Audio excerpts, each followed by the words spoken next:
ready for this? It's showtime.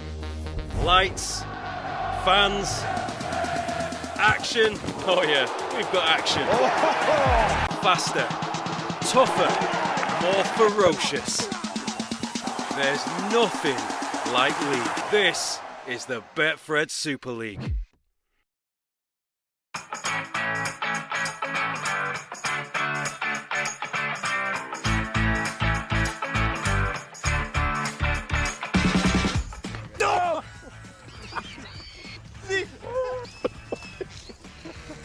Got me here.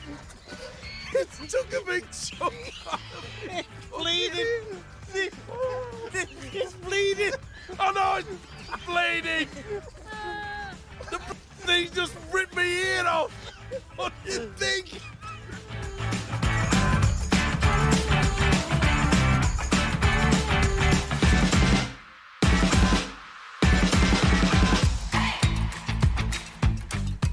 Hello again, everyone. It's a pleasure to be with you for another edition of Eddie and Stevo, the podcast, supported as always by our friends at Betfred, Rugby League's major sponsors. Hope you all enjoyed last week's chat with the St Helens owner, Eamon McManus. I found it quite illuminating, and I trust you did too. And of course, because we had Eamon as our special guest, it meant that Stevo had the week off, much to the disappointment of his millions of fans. Well, never fear, he's back again this week. And while he's been away, as you can probably tell, he's picked up a terrible cold. But the news has broken that the Ashes Tour will definitely take place this year, here in the UK this autumn. The Aussies are coming for a 3-match test series, which I know will be music to Stevo's ears. I'm right, aren't I? Spot on, Eddie. Absolutely fantastic news.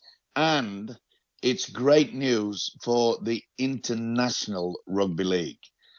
We've been messing around for a long, long time. 2003 was the last time that they had the Ashes series. And I can understand how Sean Wayne, England coach, has said it's a massive challenge. It is. But the most amazing thing, Eddie, is the acceptance down under. Everyone is excited. They're already put out. We've got a tour going there. We've got a tour going here, there, and everywhere. So the excitement is down here in Australia is absolutely fantastic. Well, that's great news. I mean, the tests, there'll be 3 of them. They open at Wembley on the 25th of October. They're going to the new Everton ground on the 1st of November and then November the 8th at Headingley. Now, come on. Let's be honest. Can we give the Kangaroos a real go? Yeah, of course we can. What we have to start is let's believe it. Let's not just get this, the Kangaroos are far too efficient. We came pretty close when the World Cup was on. Okay, we missed out in the semi-final. We should have got to the final itself. But we have the players. And not only that, we have quite a few players, of course, who are playing their trade down under. So they know what type of opposition they're going to have to face. And I'm sure that Sean Wayne has made it his priority that he will start building now to make sure that they have a great side to take on the Kangaroos. Keep our fingers crossed. Adrian Morley, the former legendary British Lion, has given England a great chance, he says. Now, there's the nub. A British Lion saying England have got a great chance. Are you personally sad that it's England taking on Australia and not the Great Britain and Irish Lions? Yes, if you want to be picky, yes, I am, because it is the British Lions. And as far as I'm concerned, they should still be called that. Yet, if you look back, Eddie, I've been collecting memorabilia for many, many years. If you look back at the programs that they printed here down under, is that on the front cover, it was very rare you got Great Britain. It was always Australia versus England. They have got a funny attitude down here in Australia in regards to the fact they always seem to be talking about, England's coming, England's doing this, that, and the other. And it wasn't until probably late 60s, early 70s, that we actually forced Australia to nominate that they are on the programs playing Great Britain. So it's nothing unusual as far as the Australians are concerned. We're still England.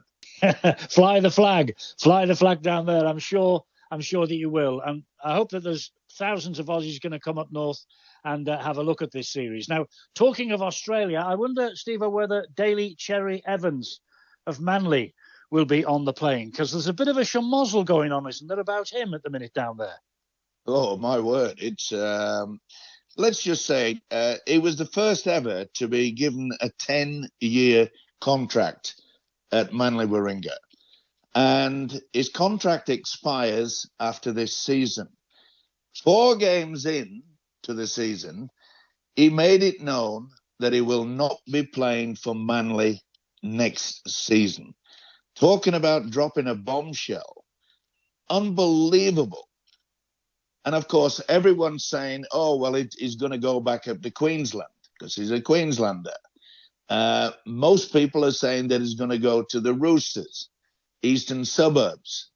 But the thing is, he will not announce anything as to what he's going to do. He's even suggested he may retire. Now, he's 32, 33 years of age, and a lot of people have been criticizing him, but mainly due to the fact that why on earth has he announced it 4 weeks into the season? And on top of that, upsetting nearly every Manly fan, because it was a little bit like Bobby Fulton. Bobby Fulton, he should have been the only player to play his entire career out at Manly. He didn't. And ironically, he finished up signing to play with the Sydney Roosters. It's looking odds on that Cherry Evans will go to the Roosters. Wow. Well, there's another man from down under on the move, isn't there? And that's Will Price, the English lad who went from Huddersfield down to the NRL, and he has been released by his club, and he is now on his way to Hull FC. This has been announced, and he's likely to play, Stevo, against Hull Kingston Rovers in the Cup this weekend. Well, we all know that the Newcastle Knights have signed the biggest contract in the history of rugby league to take Dylan Brown next year away from Parramatta. Now, the Knights have got quite a few halfbacks, and I think it was pretty smart of Will Price to say that, look, it's obvious that I am 3rd or 4th selection to be playing in the first grade. Will you do me a favour and let me go back and play in the UK? And it's quite obvious that the Black and Whites, they've said, listen, this is a good young kid. And it doesn't surprise me that they've now jumped in and signed him up, not on a 1-year contract, but evidently on a longer session. Yeah, that's right. 3.5 years, and Hull looking the real deal again all of a sudden. And if you look at the top of the Super League table, Stevo, Hull beating Castleford on Thursday. The table now has the 2 Hull clubs, Hull KR top and Hull second. Now, that's not happened for a long, long time either, has it? No, and how good is it to be able to say that? Because they've been, well, in the wilderness quite some time now, the Black and Whites. We know that Hull Kingston Rovers, slowly but surely, they've been getting probably to be classified as one or probably the second best side in the competition. I think it's wonderful because it's a little bit like saying if, say, St. Helens or Wigan started going backwards. It's all a matter of attracting the crowds, getting a full house. And it should be packed to the rafters. This weekend, the Cup tie, I'm sure it will. We will see a full house in front of the BBC cameras. It will be seen on the main channel, not on the red button as in the last round of the Challenge Cup. And Aidan Caesar's going well. Herman Essie. What a man mountain this fella is, by the way. And Hull have signed him for 3 more years as well. So, you know, it's fantastic. It's fantastic for the city of Kingston von Hull. It really is. Yeah, it is. Yeah, I agree with that. And as I said, you know, with corresponding in regards to St. Helens and Wigan, that makes you sort of get excited. And they say, oh, next weekend, Wigan play St. Helens and so and so, so and so. And the whole derby has always been a highlight in the history of our game. It has indeed, and it'll be brilliant this weekend in the Challenge Cup. Well, Hull beating Castleford, Hull KR beating Huddersfield on Sunday, so that will be a brilliant occasion. Both of the teams are bang on form. For Huddersfield and Cast, though, Stevo, the other side of the coin, both the wrong end of the table, and both now, of course, under the charge of two fantastic former players, Luke Robinson and Danny Maguire. Huddersfield have got this dreadful injury list that shows no sign of abating at any time. They're bottom, winless, pointless so far. Danny Maguire's talking about his team looking good in practice, but they can't do it at the weekend. It looks like a long season ahead for both Castleford and Huddersfield. It's all about rebuilding, Eddie, and it's something that irritates me in as much because the media are already starting to suggest that Luke Robinson, Danny Maguire, they're not up to it. They're not good enough as coaches. Get rid of them. Look, pressing the button too early is so often in any sport, but especially in our sport. But the trouble is, Stevo, it's a points and a results-driven industry, isn't it? It's not an overnight thing, this.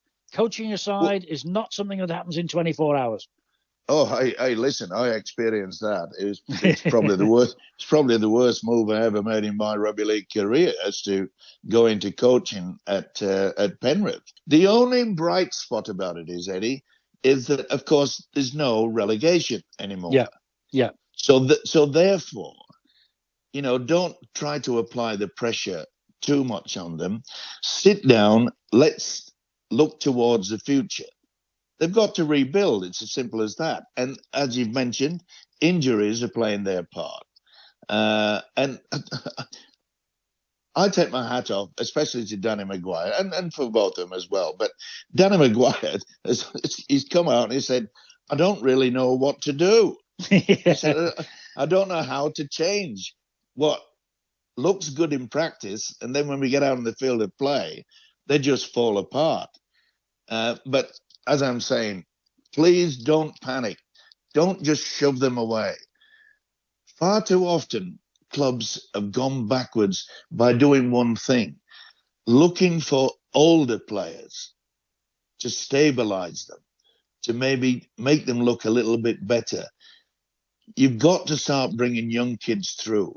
And you mentioned the fact that there's no relegation and promotion anymore. Remember 29 years ago, March the 29th, 1996. There was certainly promotion and relegation then when Super League first came in. We were in Paris for the very first game, Paris Saint-Germain, Sheffield Eagles. What a night that was, Stevo. Can you remember that far back? How can I ever forget that, Eddie?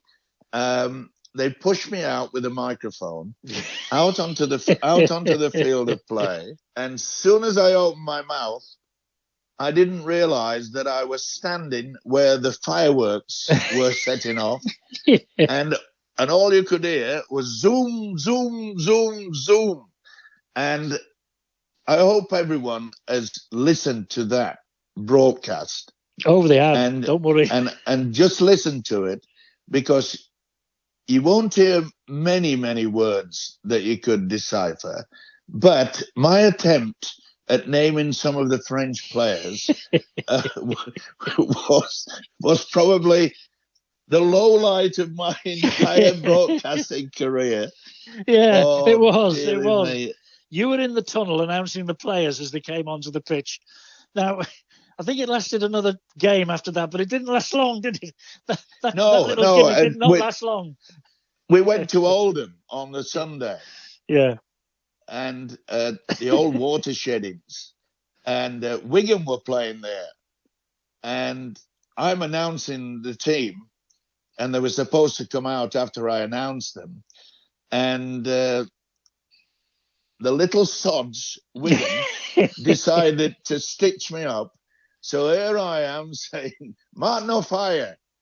And out comes someone who I'm thinking, that's not Martin O'Fire. And it didn't matter which player that I mentioned. Wigan players got together and sent someone else out instead. I mean, listen, it was. I thought it was rather fun, but embarrassing at the time. But Well, probably the most embarrassing thing is that I always remember Maurice Lindsay saying, "This is Super League. We will bring you entertainment that will be the envy of the world."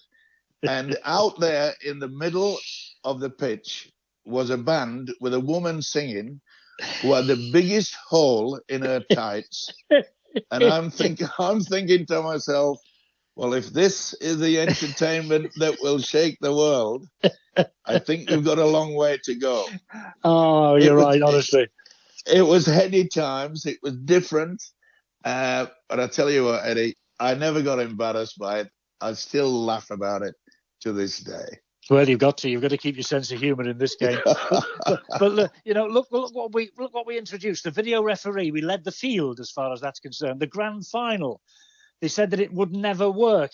Here's a question for you: is the game better now than it was back then and pre-1996?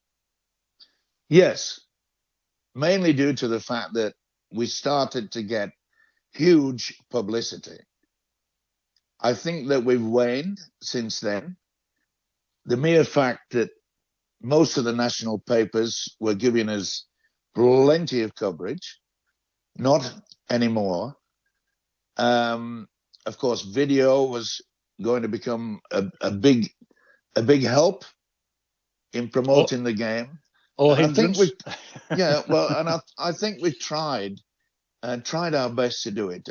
I think we should sort it out, as we say, like the Salford issue.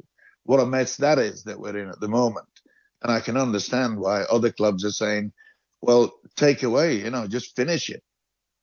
The 2 points that the clubs have got already by beating Salford should be taken away, and they shouldn't be allowed to play. A lot of people, Stevo, are calling for Salford to be, I've heard them, be kicked out of Super League and the previous 5 games to be deemed null and void. It is a mess. Well, should they? I mean, I suppose we could go back to having a bye every week for the team that was due to play Salford. But this mess shows no signs of being sorted out anytime soon. They are fielding a team much weakened, debutants in the starting lineup and on the bench. They got 17 players out there. Thing is, there are players now who have refused to play, refused to train, and they say virtually they're on strike. Players have walked out. Callum Watkins is the latest, said to be on his way back to Leeds, of all things. But, I mean, Salford obviously want a bit of a payday. The fact that they're playing all these young players, Stevo, in the future, because they're playing the youngsters, they've now got to give them full-time professional contracts. They're saying it's going to cost the club £70,000 to £80,000. I mean, how good's that to try and sort out a financial mess? They were beaten by Wigan 54-0 at the weekend. They go to Catalan this weekend in the Challenge Cup. They've had to pay for flights and presumably hotels to sort that out as well. They say they're going. They say that the cup tie will take place, but there has to be somebody somewhere, isn't there, that's going to put a full stop against all this one of these days. I don't think anyone wants to pull the pin, frankly. I think they're trying to find a way somehow between all the parties of getting through this and keeping them going at Salford. That's all I can think.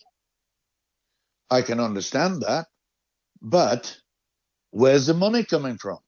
Well, that's the $64,000 question. It really is. Well, really $64,000 wouldn't even sort of get them started. But at the top end, Stevo, it is quite amazing at the moment. Friday night, what a game! Unbelievable. 5,000th game, Warrington against Leeds, a wonder try from a young player called Aaron Lindop. What a talent this kid is. And then a few controversial efforts, but in the end, Warrington prevailed. And it's put them in good stead for their Challenge Cup tie against the Saints this weekend. The big moment, though, came late on. Leeds ahead, then Keenan Palacia and Lachlan Fitzgibbon coming together. Palacia caught him under the chin with his shoulder. Long debate between the video ref and the man in the middle. Yellow card. Warrington went up the other end and won thanks to a Jake Thulis try, another promising youngster at the Warrington Wolves. The referees, Stevo, are very much in the spotlight just now, because the following night it was just as good in Perpignan. Stage Catalan and Saints, another classic. It was played in a gale force wind. 3 drop goals in the match, which would have, I'm sure, pleased you. But again, controversial calls. Video referee Liam Rush taking a long time to make his decisions on some of them.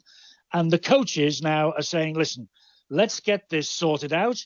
Let's make sure that the video referee process isn't taking as long as it is. Let's speed it up. And comments from other coaches too about the time it's taking to reach decisions. You know, I know people will say this is a minor point. So long as they get the decisions right, it doesn't matter. But that's the bottom line. They've got to get the decisions right. And I suppose that's why they're taking so long. Well, maybe you got to point the finger at the people that are organising the videos.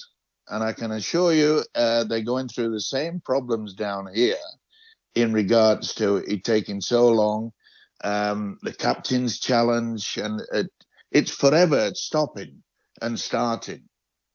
I mean, it was bad enough when we had scrums, because that sometimes you had to pack down 4 or 5 times. That wasn't a great issue in regards to giving good value for money for the fans. But the coaches are complaining about the referees. The referees are put under so much pressure. But do they have the technology to be able to sort it out a lot quicker than what they are doing now? They did once upon a time, Steve, when we were up there. They certainly had the wherewithal then to get it sorted out. Down under, they gave you so many angles, so many different angles that, you know, it adds to the excitement. I'm not so sure about the captain's challenge. I think that is one waste of time, completely. But that's only my opinion. As I say, you keep looking at the fact that we've got started the program, Ashes, fantastic. Been to Vegas, outstanding. And yet we have this sore back that we never seem to be able to fix up. That's true. But as I say, you take your hat off to the players at the top end of the table. You know, the 2 Hull teams. I mean, Hull KR, Mikey Lewis, you know, star of the show again last weekend, 50 points to 4 at Huddersfield, 3 tries from him and 3 assists, plus another great goal-kicking performance. So that extends their lead at the top. You know, Hull KR going well, Hull going well, Warrington coming back, Saints, Wigan. The top end, it's bright as a button. Down the other end, oh dear. Look, you talk about Michael Lewis. I can assure you that the West Tigers, they came over to try to purchase Lewis. And it didn't sort of, shall we say, stick in the throat how much money that it would have costed him to bring him to Australia. And that was probably 18 months ago. Now, the figure for anybody wanting to get Michael Lewis would probably have doubled now, Eddie, because he is something different. He's one of the great players that'll get bigger and better. And he reminds me so much of Roger Millward. I wish him all the best, because I love watching him play. He can play off the stuff. He can just throw the dummy. He's brilliant to watch. And the more stars that we promote, the more people will take more interest in rugby league. I don't think, Eddie, that many fans of other sports would even know Mikey Lewis. So are we not projecting our stars to the fullest like we did in the past? But hopefully, as we said at the start of this podcast this week, we'll get much more when the Ashes happen. And we began on that positive note. Let's end on a positive note. For Wigan, by the way, you know, they're signing all their stars to long-term contracts, Bevan French and the like. Jay Field has signed a 2-year extension to his contract, and he's turned down numerous overtures from the NRL for a return home. So there's a little bit of good news to finish as well. He's a great player. He's quick, isn't he? He's quick, Jay Field. Oh, is he ever? I mean, he's another one. But if you mention that to other sporting organisations, they would not know. They say who, and that's where we're lacking. Well, look, there we go. We have the Challenge Cup quarterfinals this weekend. Now you've tipped Wigan. They're gone. They're out. I really think that Warrington will be a good choice, but don't leave out Hulkinson Rovers. I think they've got the all-round team to lift the trophy. And what about Wakefield, Stevo? They're coming, aren't they? They're coming strong. Yeah, well, their coach Powell has got a lot to prove. He took a lot of stick when they sacked him from Warrington, and I think it's fantastic to see what he's done. You know, he could have just said, "Oh well, you know, my stint at Warrington wasn't a success, this, that, and the other," and he could have just retired and said, "Well, I've done well. I did a good job at Castleford, this and the other." No, he hasn't. He's said, "No, I'm going to prove to everybody in rugby league that I am a good coach," and he is. And I'm really pleased for him. Yeah, he's doing really well. Well, look, we've got two big matches on BBC on terrestrial television this weekend. There's a third match now. The Wakefield and Lee game is going to go on Super League Plus, so there are opportunities for people to see these Challenge Cup ties. And then the week after that, of course, we are back to the grind of the Super League again, the bread and butter stuff with this fantastic race developing at the top of the table. Now, look, people will have noticed you've been a little bit croaky this week. You go and get yourself rubbed down with a pork chop and a bottle of Guinness, okay? And make sure you're fit and healthy, and we'll see you this time next week. Pork chop? They're so expensive in Australia. And a bottle of Guinness is as well. You look after yourself. Take care, top man. And you.